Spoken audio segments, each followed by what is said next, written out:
Patreon. Thank you so much for being here. I really appreciate you guys. Thank you so much.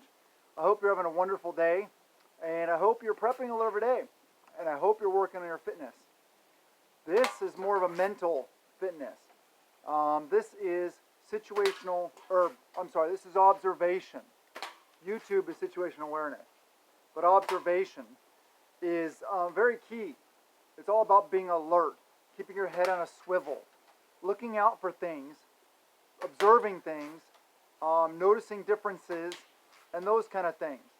It's covers some of the same things as the YouTube video, but this is a little bit different.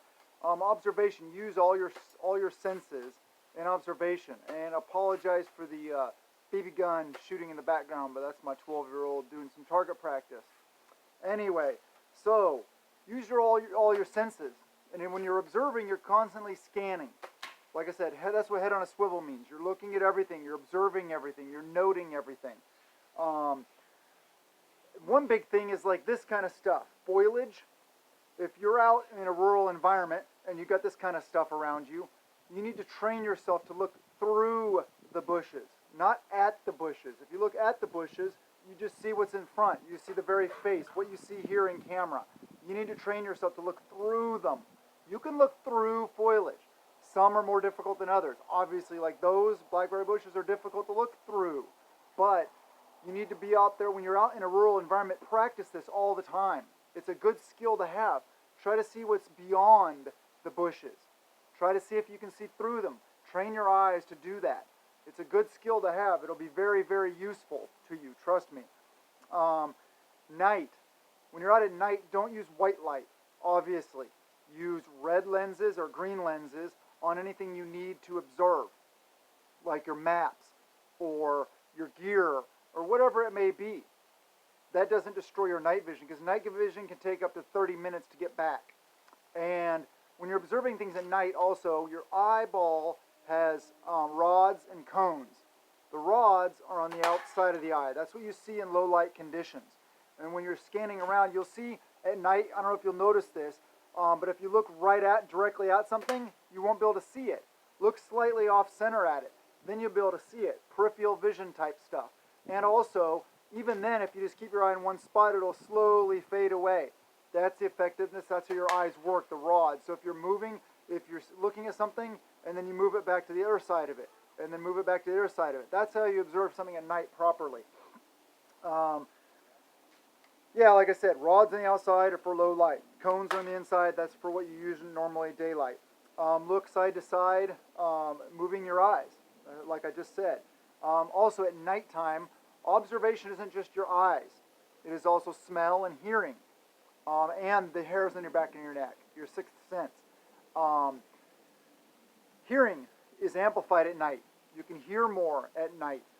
Usually it's a little quieter, generally speaking. Not birds, not as many people out, stuff like that. So use your hearing to observe, to listen to things. Camouflage. There's a lot of things about camouflage. There's shape.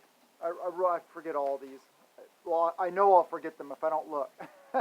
Shape, shine, shadow, the surface, the silhouette, spacing, color, and movement. Those are all things that you're going to notice. Human eye picks up on movement really well as like shine and silhouettes. This right here, the head to neck interface, is the most recognizable feature on a human being. That's what you see when you look out and you see somebody. That's how you identify them as human. That's why we have ghillie suit veils and stuff like that. That's why in the past also troops have worn camouflage netting on their helmets, especially in the British Army. They love doing that. It can be very effective. But anyway, trying to break up that silhouette. Face paint, and on your hands and your neck and your head, if you shave it, face, everything. That's not just to wash out your face. You use the light-colored paints in the dark areas, the darker color paints in the high areas, like this on your forehead. What that does is it basically flattens out your face, so you don't have the recognizable features of a human face. But big time also, it cuts down on the glare, on the shine, and that's for African American people, people with darker skin, people with lighter skin, everything. They still have to use it, even if they're darker skin. That's not camouflage. Their skin will still be shiny. They will still sweat, and you'll still be able to pick that up. Yeah, movement, like I said, is most recognizable with the human eye. That's like when you see a deer out there walking around, you see it because it moved. You don't necessarily see it when it's standing still. It's a lot more difficult to see that. So watch for that. Get used to seeing that. Get used to picking those kind of things up. Also, in nature, there's no real straight lines. Like this tree here, that's fairly straight, but it's not perfectly straight. And, see how it's different colors and stuff like that? It's not like these. You could pick these posts out here real quick and easy, right? Same with this one right here, that one. You can see that real easy in the video, right? Even the straight lines of the string I have running around here to protect that raised bed.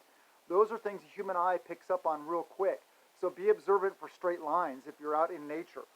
Also, dry foliage, damaged foliage. It may indicate that somebody's hiding there, or somebody's been there, or somebody dumped their their foliage out in the woods. Who knows?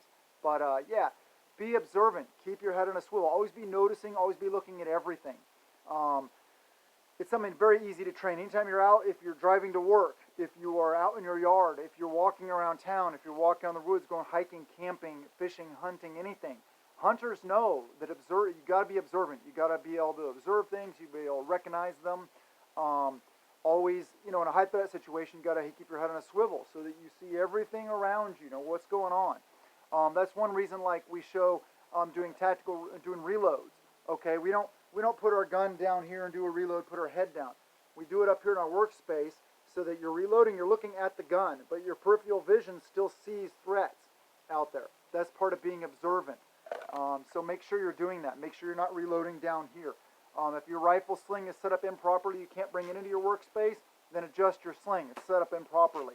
And if it only lets you bring it up right here, it's too tight. Loosen it up. Slings are not just something you use all the time. They're just basically to keep the weapon to you so you can set it, you can drop it if you need to, and you won't lose it. It's not something to rely on. You don't use them all the time. Carry your gun. But anyway, that's a little off topic. Train yourself to be observant. A very useful skill. I love you guys, and blessings to you and yours.